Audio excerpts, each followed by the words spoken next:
If you saw an array of hands, would you be able to pick out your mother's? The hands that held you in your first moments of breathing air, the hands that rocked you, that fed you, that tucked your hair behind your ears. I wondered this as I held my mother's hands, frail and wrinkled, the hands that now gripped a walker and couldn't quite hold a grandchild. I'm the baby of 3. My 2 older sisters, Marisa and Nicole, both have children. I revealed to my parents that I was pregnant by saying, "Hannah's not going to be the youngest grandchild anymore." Over the phone waves spanning the mountains of North Carolina to the hills of PA, Mom replied, "You mean Nicole?" No, Mom, me." "Oh, wow." She responded with no exclamation point, no fanfare, no exuberance. I feared this. I feared their current stresses would increase with this news. Where was the exaltation that happened when Marisa gave them the "Merry Christmas, Graham and Pap" card? With Nicole, there were trumpets and angels singing. She had been trying for so long. Quite contrary, Todd and I had not been trying, though when we found out, we were overjoyed with the news. But the seemingly emotionless, "Oh, wow," was perhaps because, brace yourself, we had conceived out of wedlock. My parents, mind you, were devoutly Catholic. And if it was her Catholic training that diminished her excitement, it was that same Catholicism that gave her strength and grace in her last days. It appeared that my mom and then my dad feigned excitement the more we talked. I cried when I hung up the phone.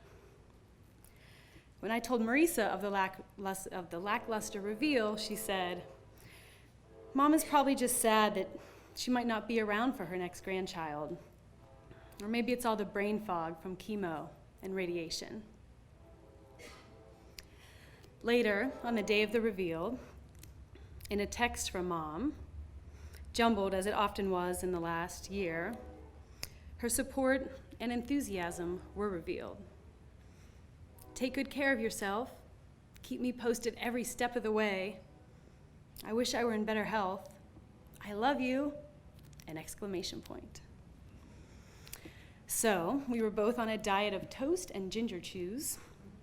She, because her body was being inundated with non-working cells that were creating their own design that didn't aid a body on this planet. My body was being flooded with cells of potential, with new life forming. Both a great mystery, both futures unknown. When I visited Mom a month later for my nephew's birthday, I stood in the kitchen next to her and her walker. "Do you think you'll be around for your 70th birthday?" I asked her. "No, I don't," she replied pragmatically. Baby was due just a week after her birthday. "So you won't be around when baby comes?" "Nope. And that's the worst part." She trailed off as she stirred the sauce on the stove. I held back tears, trying to channel Mom's strength and her grace. "Will you be my baby's guardian angel?" Still barely looking at me, she replied, "I would be honored." It was in that same spot that she fell a week later, fracturing her vertebrae. Her great hopes of not using the walker, that damn walker, slipped into the wheelchair. But erased with the chemicals of chemo, her lung tumors were all gone. The lesions in her brain, however, still needed to be attacked so she could be around for the grandchildren that brightened her already brilliant smile, to be around for her 70th birthday, for her 4th grandchild, to be around for Dad. 47 years of marriage are not enough. It was April Fool's Day when they went back to the doctor, and those 12 brain lesions turned into thousands. There is nothing that can be done, the doctor said. That sentence, it reverberates. She said the thing that makes her feel the most alive, the doctor told my sister and father as they sat numb, is her grandchildren.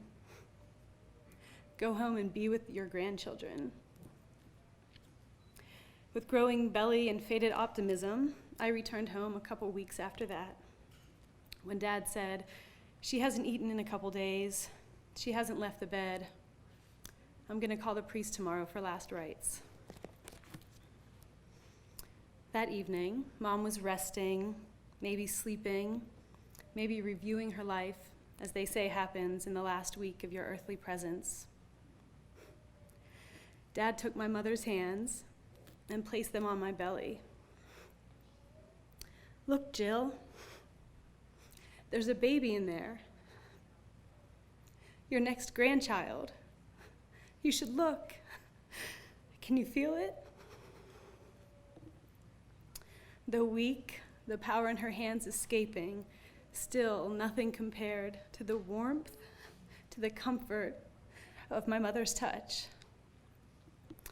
As her fingertips glided over my expanding belly, my expanding self, this new life inside, as her life slipped away.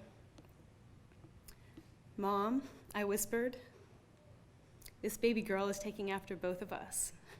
On the ultrasound, she was talking with her hands, just like you passed on to me.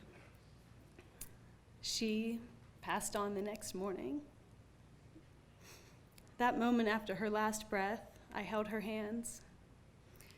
To imprint these hands that held me when I cried, that carried me to my resting place, that showed me how to write. I see her hands now in my own as I hold my daughter and she wraps her tiny fist around my thumb in the light and the life of each new day.